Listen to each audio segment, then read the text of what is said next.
Diary of a Double. This is the year-long journey of our co-host, Antonio Argüelles, to swim from England to France and then back from France to England. That's 67 kilometers.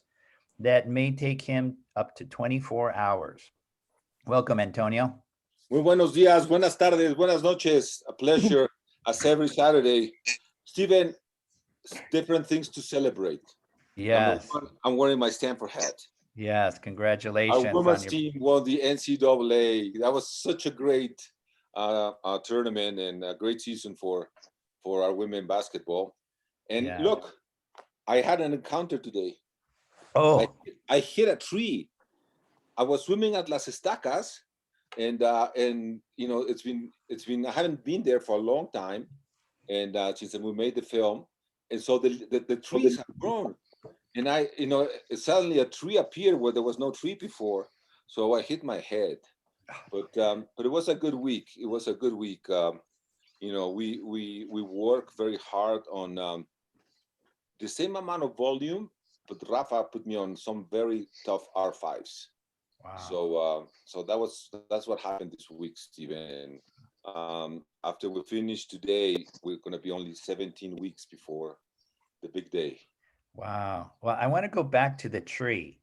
You know, open water swimmers are fearful of sharks, of jellyfish, orcas, poisonous fish.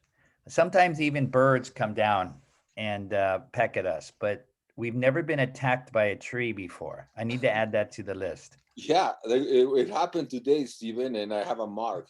Yeah. It's like the war marks, you know. It's like a heroic mark. So last week you were in La Jolla, and it was quite cold, and now you're back at Las Estacas. Was it? It was much warmer, I assume. Yeah, it was 23 degrees Celsius. Okay. You know, it was packed. So what is really funny is that, you know, you see the difference between the real open water swimmers and the triathletes.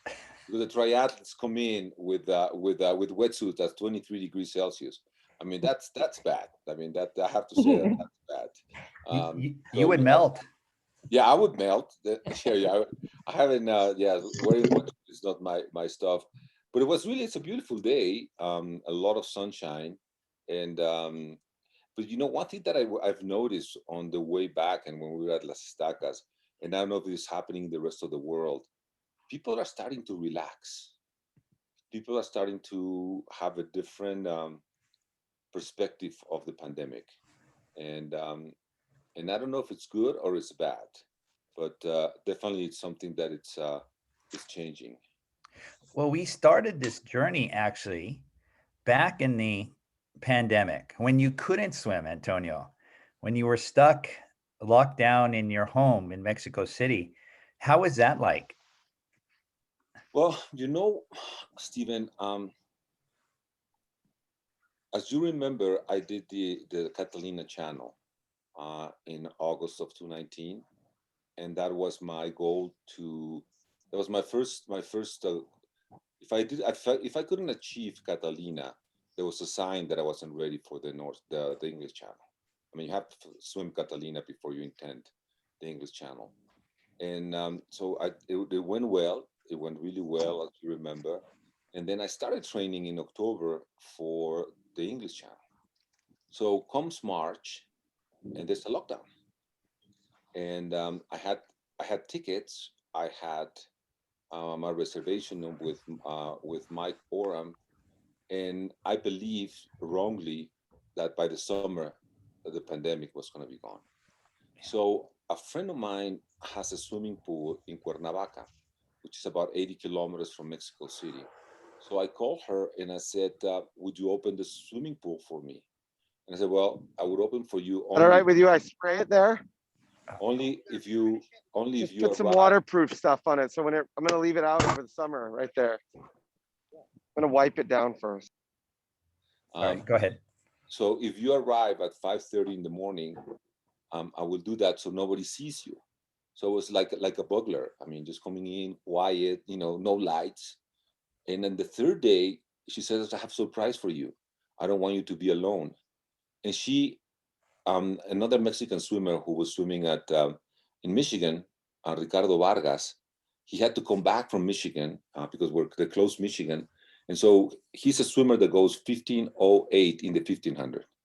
So he sends him to work out with me. So just imagine how, small I felt swimming with a guy who was doing, on a bad day, hundreds at 102, 103. And we became very good friends. That's one good thing about the pandemic is that now I have a 23-year-old friend who's this great swimmer. And I never thought there was going to be a problem with swimming the English Channel. And then in April, I tried to go and swim in La Jolla, and I couldn't get into the States. And it was very disappointing because I had to make these ocean swims. So I came back to Mexico, and I realized I wasn't going to be able to go to England. So I guess I talked to you at that time, and you helped me with Manhattan. So I booked a swim for a double of Manhattan, but I kept on swimming, thinking that things might change, and I could go to England. And as you know, May is a very important month for my training. This is where everything ends, and then I start tapering towards the summer. And just imagine that in May, there was days that I was swimming 15,000 meters in a 25-meter pool. It was really, really tough. And as things got worse, I got very frustrated because there was a lot of uncertainty. And one day, Rafa talked to me. I was getting out of the pool, and after 15,000, I was just very pissed off. And he said, look, we're going to wait until June 15th. If we see that we're not going to be able to go anywhere, we'll stop the season.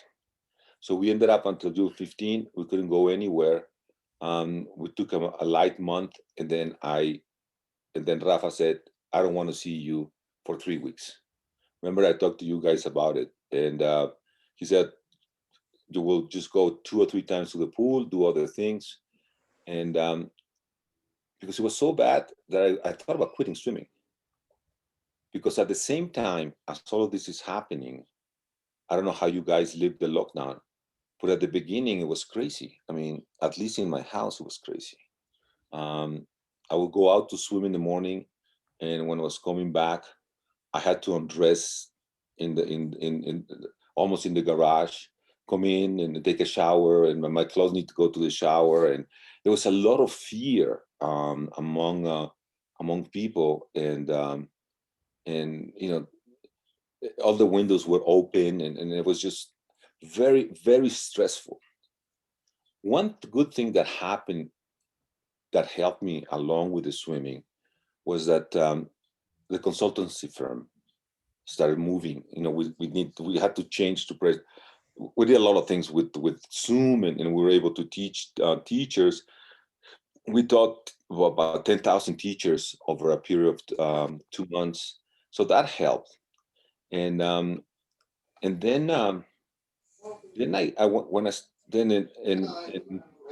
when I went back, I guess Queenie, you and I had a talk one day, and I said, we're going to start swimming for trying to swim for the double. And this idea of the Diary of a Double started. And that gave me a lot of enthusiasm. And I said, God, this is a great idea. It's something that I have a goal every week. I can share it with my community. And we started swimming. And so I got back to swimming with a lot of pleasure, with enjoying it. I was swimming with a group of people that I decided not to swim anymore because it was too tense. So I decided to start training more by myself. But the pandemic kept on, and the pandemic wasn't going. And I don't know how other people have lived it, but there was a lot of stress in my marriage, and it exploded in December. It was just really very frustrating. By then we've been living in confinement for almost 8-9 months, and Well, starting this year, fortunately, I was vaccinated in January. I got my second vaccine in February. We are not still out of the lockdown. I'm still frustrating to have to be in my house all the time. Just imagine, I was traveling 3 or 4 days a week all over Mexico, and suddenly you are caged. That's how I feel. Well, one thing that's going really well is Diary of a Double, and my swimming. Today we had a great swim. Rafa and I joke every week on what the great GPA of the week is, and this week we got a very good GPA. So that makes me happy, and this is how I'm dealing with the pandemic. But I still have issues to solve, and to me, what is the rock of how I get out of my problems is that I be able to swim every day. Yeah. When I think of the lockdown, I think of people who are introverted. They like to be amongst themselves, quiet, contemplative. And then I think of extroverted people who like to be out and talk and meet. And I think of you way on the extroverted side. And then I think of you about traveling 3 or 4 days a week all around Mexico to the United States, meeting with domestic people, meeting with international people. And then like a big lion, they put you in a tiny little cage. And I can't imagine if in that little cage they put in another tiger and another tiger, and it must be tough. But on the same time, you had a outlet of swimming that many people did not have, and you found something that you could swim and do other things, but there were still some days though that you couldn't get out, right? You couldn't go to the pool. They closed the pool. The pool was limited. Yeah, there were days when it was just here, and it was really sad, really it was like a pressure on my chest. Yeah. And now that you make me remember some of those obscure days. It's like what was the sentence in Game of Thrones? Winter is coming. That's how I felt, or how I'm feeling when you're reminding me of that. And you know what the other thing is you can see your surrounding the people, not only in the house, but with all the Zoom meetings and we in the consulting firm, at some point we were teaching training over 12,000 teachers, and the amount of students that we help in 3 states is over 1 million students. So you will be seeing how people were dealing in so many levels, and especially what was happening in education here in Mexico, which is the same thing that happened in the States. And I'm thinking it's same all over. I mean, we just imagine it's like, being a swimmer and the next day you're told that you have to be a runner. Well, the same thing, you go to school and suddenly everything is on Zoom. And that was really complicated, and see how people were dealing with. I have a colleague, one of my partners at the consulting firm, that has not been out in the streets for a year.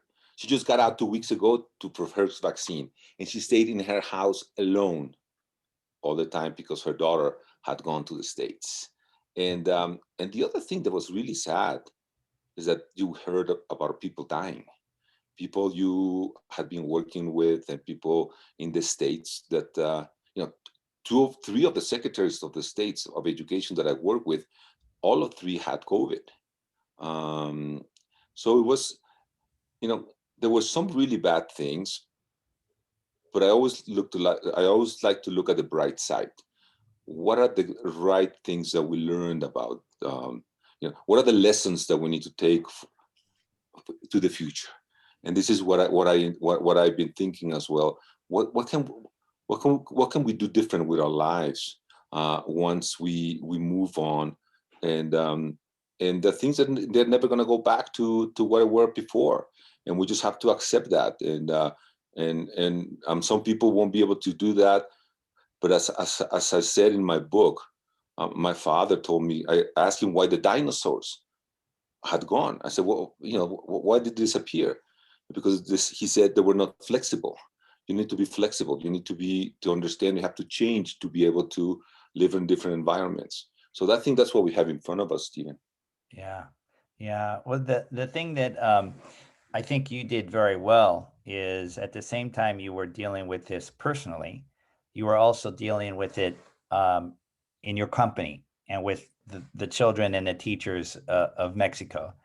And I know there are some people who have still not gone out here in the United States. Some parents do not allow their children to get out, even now, even though some of the schools are back. But even in California, it was completely different from California versus Texas or New York versus Florida. But I do want to mention that there is one professor, one researcher in the United States who is doing a study on people who swim or play water polo or dive in pools. And his study is going to be very, very good. And he would like to get information from all the swimmers around the world. For those people who, during the pandemic, they did go to pools.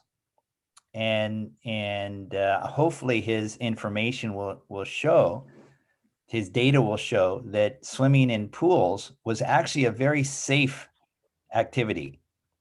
And I remember when I soon after the pandemic hit, I had a doctor's appointment, and I was in. I didn't. It was really the first time I had a mask on, and I visited the doctor, and his wife had just not his wife, the nurse and the staff had just cleaned the room, and I asked them out of curiosity. I said, "What do you clean it with?" And they showed me the cleaner. It was basically bleach. I said, bleach. And I said, that's like liquid chlorine, right? I said, yeah. I said, and it kills everything? They say, it kills everything. That's how we keep things sterile. And then I thought to myself, well, if doctors use liquid bleach, chlorine, to clean their own offices, and they're comfortable with that, what would be the problem for us to be swimming in a pool? And the issue is, I don't know the screen. Quinn, what is this? Hello? Sorry.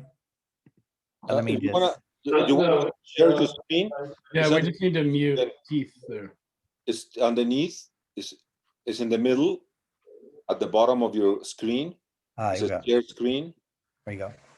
So anyway, I always wondered very early last March why the pools with a chlorinated environment were shut down. And now, hopefully this year, after a whole year of experience, people can understand that swimming in a pool is actually a very safe activity if you can keep the locker rooms closed and other things. So I'm looking forward to this researchers' findings.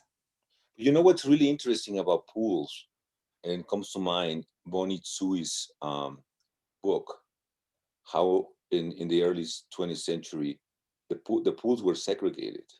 I mean, this idea that you are in a almost naked, and that you have close contact with other people, makes everybody so fearful.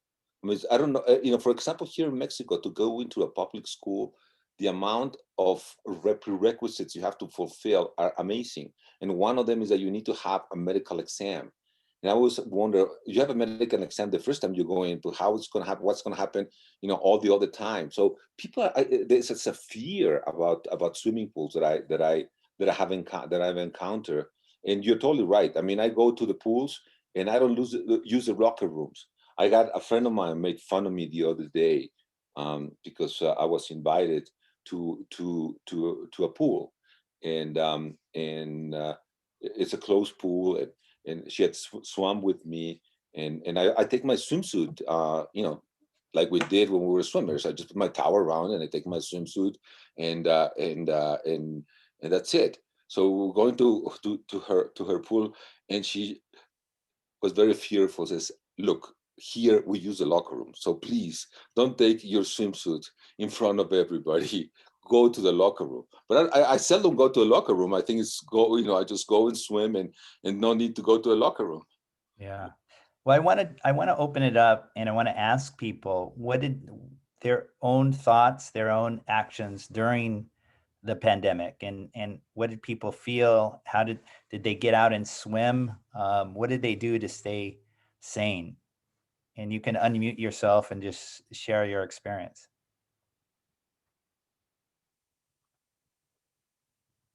Quinn, why don't you kick it off? That's great. Well, I think my journey involved a couple chapters, and the first chapter was to eat a lot of bread, put on 30 pounds, and probably drink too much wine. But that got, you know, that gets old quickly. And I really liked what Antonio said about, you know, just having this this big goal and an opportunity to kind of check in. And now he has all these fans and supporters around the world. You know, I think I'm a little bit like Antonio. I need a big goal to train for. And I haven't announced what that goal is, but it feels good to get back into training. And really, I can't get into pools as much as I'd like, so I've really invested a lot in my my cross training, doing a lot of hip mobility. I'm really opening up my hips, and that's made a world of difference.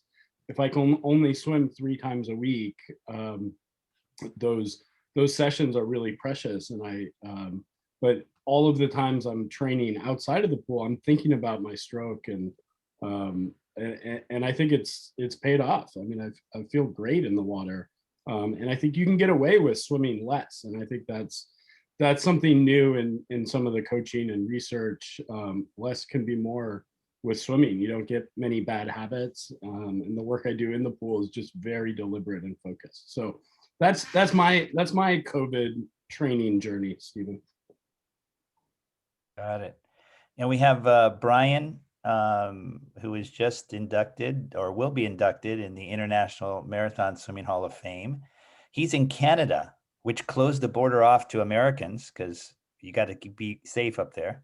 Brian, how was your experiences up in Canada during the pandemic?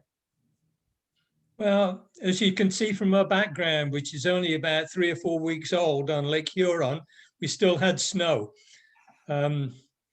But I ended up with a bout of atrial fibrillation and an injured shoulder as well. So I actually had no problem in staying out of the pool at the time. I've got back into some walking. My feet, I think swimmers aren't good people to do lots of walking because everything gets so soft with all of that swimming water. So it's taken my feet a while getting back into things again. So I'm actually not getting back into the water just yet.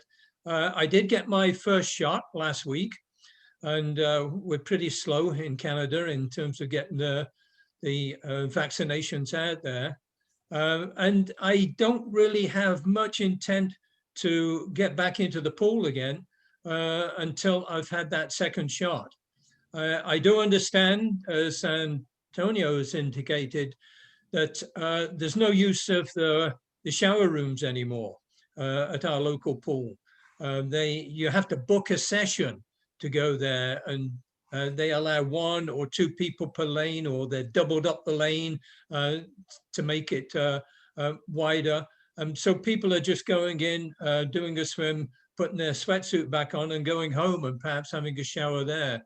I must admit, I'm a bit of a geek in terms of numbers. So I weigh myself every day. So I've not had any issue with sudden increases in weight well, I say sudden, surprise increases after you weigh this out maybe a month previously. I do weigh myself each night, so I've got some indication of what's happening there. But yeah, our local master swim club is very active. They're keeping things together, and I'm pleased to see that with a group that they've got of dedicated people and their limited number of lane spaces. And we're a long way from getting back into any competition. So, Yeah, yeah. Chris Morgan is a swim coach from the Boston area. And I know he did a lot of, and he was responsible for over 200 kids from elementary school all the way up to high school. And he really worked hard to keep these kids engaged when they were, you know, locked up in their homes. Chris, can you explain what you did for yourself and for your kids?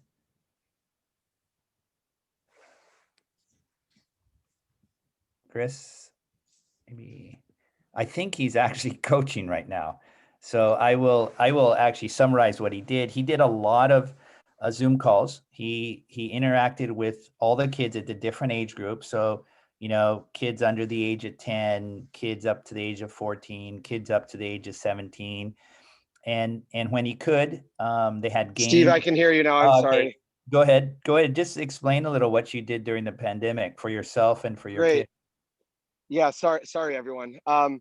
So here in Boston, you know, it was a real lockdown, and apologies if I repeat this to anyone, but you know, we're about at 13 months since we shut down, and when we did, it was a probably solid 3 months where we had no access to any pool of any kind. So the first 2 weeks, starting in early March, were a lot of thinking. We basically just told everyone to shut down for 2 weeks, to hunker down, to be healthy, to stay with their family. And then myself and a few of my colleagues, and thank you to Steve also for some insight, we developed a sort of a series of Monday through Saturday Zoom calls to keep their interest, because I knew right away if we had scheduled a daily, you know, jumping jacks on Zoom, it would have gotten boring real fast. So we actually implemented two dryland, you know, follow with our dryland strength coach per week. We did 2 guests where we had, we're very fortunate at our team here in Boston to have some former great swimmers, also great open water swimmers like Alex Kostic, the great Bobby Hackett, who was a 1500 or an 800 meter world record holder, who swam on our team, David Burkhoff. So we had, and even current swimmers like Caleb Gressel. And then we would have just a team meeting. So we occupied their week pretty quickly with 5 or 6 Zoom meetings.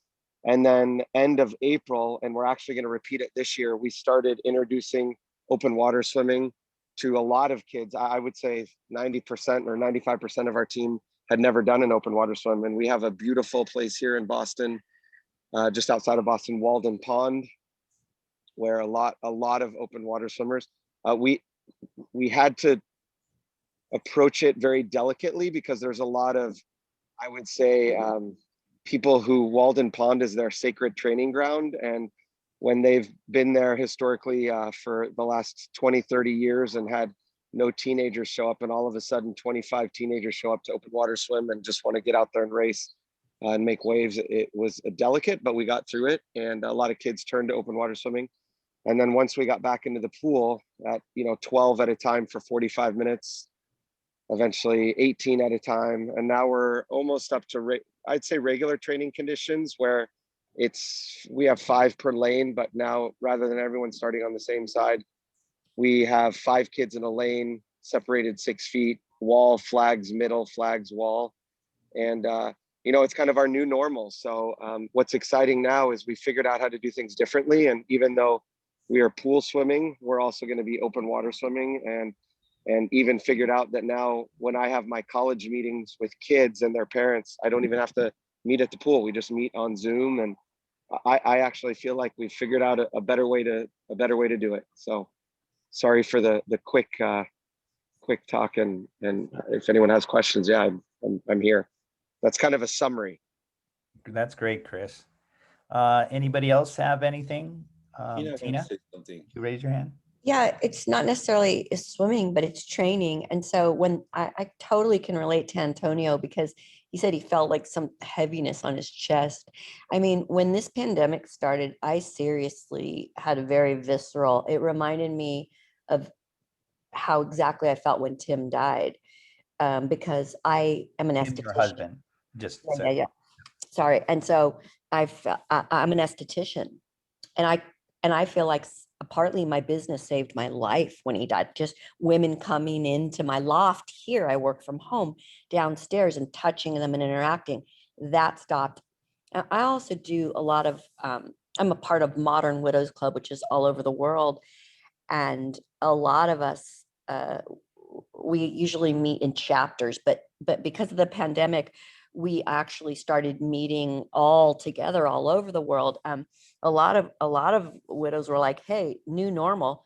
We already have a new normal. We don't care. We're crushed staying inside. So, but for me, I felt it all over again. And it took a while for me to get my footing. Since I work from home, I love to get out of the house, my workouts. Well, I discovered 𝐒𝐭𝐞𝐯 during the pandemic. I had 𝐒𝐭𝐞𝐯 already, but I had loaned it to my son, and COVID hit, and I was like, well, I'm going to dive into 𝐒𝐭𝐞𝐯. Do most people here know what 𝐒𝐭𝐞𝐯 is? No. Okay, well, it's these blood flow restrictive bands that you can do in the privacy of your home. So then I grabbed a hold of, yes, thank you, Antonio. And so there's been, you know, I was able to start my business back up when everybody started to feel comfortable in masks. So thankfully for that. And it had also brought us more widows all over the world together, because now we Zoom instead of show up in person, just start chapter. And however, my body, I was so panicked that I couldn't go to the gym, because obviously the gym helps, and our workouts and our swimming help with our mental health as well. As Antonio, I felt your pain when you were talking, being cooped up. So 𝐒𝐭𝐞𝐯 actually, I got to see my body change this last year. It's become leaner, stronger. 𝐒𝐿𝐶𝐶 is also, Antonio, I don't know if you ever just lay down and sort of meditate with it, but it helps calm my brain. And so. You know what that's to me? It helps me sleep better. Oh, very much. It's a big, has, since I started using the 𝐒𝐿𝐶𝐶, I told Steve, remember I told you, Steven, that the side effect, I said, well, Steven, what's happening? One side effect is I really sleep much better. So I can imagine that I will do that. I will meditate. That's a good idea, Tina. So nice to do a cycle. I mean, the only thing don't do is absolutely fall asleep with your 𝐒𝐿𝐶𝐶 one, right? But because I get very relaxed in my bedroom in the evening. So I've discovered it. I use it all the time now, almost a little like us athletes. We get a little bit OC, obsessive compulsive, like, where's my 𝐒𝐿𝐶𝐶? I live in a 4-story loft. I want 𝐒𝐿𝐶𝐶 in my bedroom, 𝐒𝐿𝐶𝐶 downstairs. So I don't feel at all anymore. Gyms are starting to slowly open up here. I don't feel like I need to rush to the gym. So I feel absolutely like I tell Steven, in the 𝐒𝐿𝐶𝐶 world, I'm working out smarter, not harder, shorter hours, and noticing I like my body, my energy level, my sleep energy level. Maybe that's partly, I know it does a number on our bodies hormonally, but I think, Antonio, maybe my energy level is better because my sleep is better. Who knows? Thank you. Plus a teeny bit of tequila sometimes, right? Since Chris was talking, since Chris started talking, it's already over to 1 o'clock in Boston. So I brought out my tequila and my beer. It's happy hour somewhere, always. Definitely. We couldn't go. And we just had a meeting about Northern Ireland, so I've got my bottle of Bushmills still here with a shot. Oh, great! Anyway, so yeah, I'm okay. My business has started back up. I love my 𝐒𝐿𝐶𝐶 bands more than I ever thought I'd love them, and everything. It's just like another new normal, though, right? Thank you. Yeah. Thank you. Anyone else have a perspective of what they did over the last year? Yeah, I'll say. It's the first time on this call. Hello, everybody. I'm Martin. I'm normally based in Switzerland, but I'm in the UK today, sat in quarantine actually. I had to come for family reasons, but flexibility for me was the thing. I think somebody mentioned it earlier, and I switched last year when the pools closed to the lake in March in Zurich, and it was sort of 4 or 5 degrees there, and just to sort of keep the arms going, but obviously you can't do so much at that temperature. This is a weekly, this guy that's training to swim a double English Channel does a weekly thing. And I put it on, turn my camera and my mute. Sometimes I jump on, but it's kind of boring today. Or at least the people I've heard talk. I don't know what Antonio's talking about. So he's the guy. He's Mexican. He's in his, I think he's 60. He might be 61. I think you better turn your phone. Go ahead, Martin. All right, Steve. Yeah, and I also started running. I started running a lot to try and make up the time. But anyway. Go ahead, Martin. Yeah, so I started running, and I've been running ever since, just to try and keep the sort of cardio going, the aerobic stuff going, and also cycling. And as the weather got warmer, I just continued to do more and more in the lake. And a lot of events cancelled last year, like probably everybody out there. But managed to get a few local events in Lake Zurich and Lake Lucerne last year. Okay. And in France as well. But yeah, I think you've just got to be flexible and try and keep the aerobic stuff going. And it seemed to work for me last year. Yeah, are you in a quarantine right now since you just crossed the border? I'm in the UK. I'm sat in quarantine, so hopefully after 6 days on Tuesday I can come out. But the pools are all closed here at the moment, so like they are in Switzerland. So it's been an interesting journey. I think this last year, I think pools have been open, pools have been closed, different times of year, and you've just got to remain flexible on these things and swim as much as you can, I think, and don't let it get you down, really. Yeah. Martin, let me ask you a question. Sure. How strongly are they enforcing the quarantine? Do you have you're locked down in an area that you've been supervised, or you just it's a no? Because I'm not from one of the sort of red countries. In the UK, if you're from a red country, I'm not sure where Mexico sits on that, but you have to go into a hotel, and you have to quarantine in a hotel, so you have to pay an amount of money. If you're from one of the sort of green countries, then you can go to your home or a friend's home, but you have to stay in. You can't go out. So I've got the turbo trainer set up in the kitchen here, so because I can't go out of the house. It's just the way it is. So they are strict. They are pretty. In the UK, they're strict. In the rest of Europe, it varies. Switzerland, where I'm from, not so strict. You can still go out and about. There are some restrictions and social distancing and so on, and things are easing. But the UK's had it pretty bad. Yeah. And it feels very sort of post-apocalyptic being here, really. The shops are closed, the pubs are closed. It's very difficult to do anything apart from outside. But it's getting better because the vaccination system's working here. Well, it will be the first time that the Swiss are not very strict. So I went to the Swiss school, and believe me, between the Germans and the Swiss, I don't know which was worst. Very strict. Yeah. Well, you can do stuff outside in Switzerland. There's plenty of space, but inside it's a bit different. Okay. Yeah. Mark, how is it up in your part of the world? Mark Hamilton. Yeah, we're still pretty much in lockdown, being honest. Non-essential retail still closed. It's really only supermarkets, places like that are open. All restaurants closed, pubs, cafes, barbers, pretty much everything closed apart from supermarkets, stuff like that. There's no travel restriction as such. Like Martin was talking about, they're supposed to make an announcement, I think, on the 12th of April about red countries and green countries.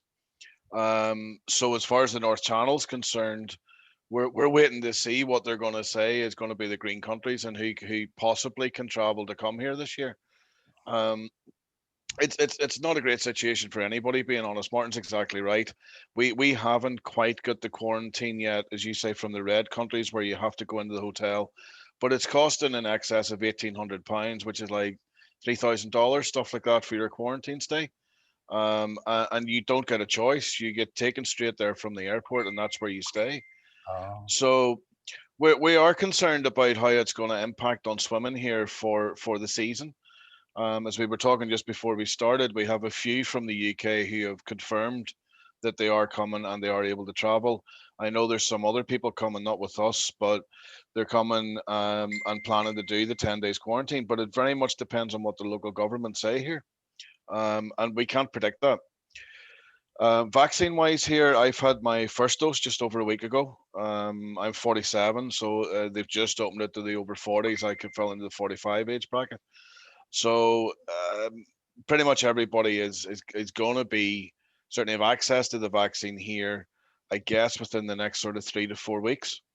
The estimate is that everybody, adult population, will be done by end of June, end of July. But there is a roadmap for Northern Ireland. They haven't put any dates to it yet. So when it starts to open up again, realistically, we're probably looking into July. Oh. I've been working at home. I work for the university in Belfast, and Queen's University, and I've been working at home now for over a year. And we're not expecting to go back into work until probably September this year. Wow. So it's been pretty tight here. Yeah, the numbers weren't good here either. As Martin was saying, the numbers are bad. UK in general. Northern Ireland's going to be further behind the rest of the UK. And the Republic of Ireland is actually further. They're about a month behind us as far as vaccinations as well. So we're looking at least another 6 months of pretty similar.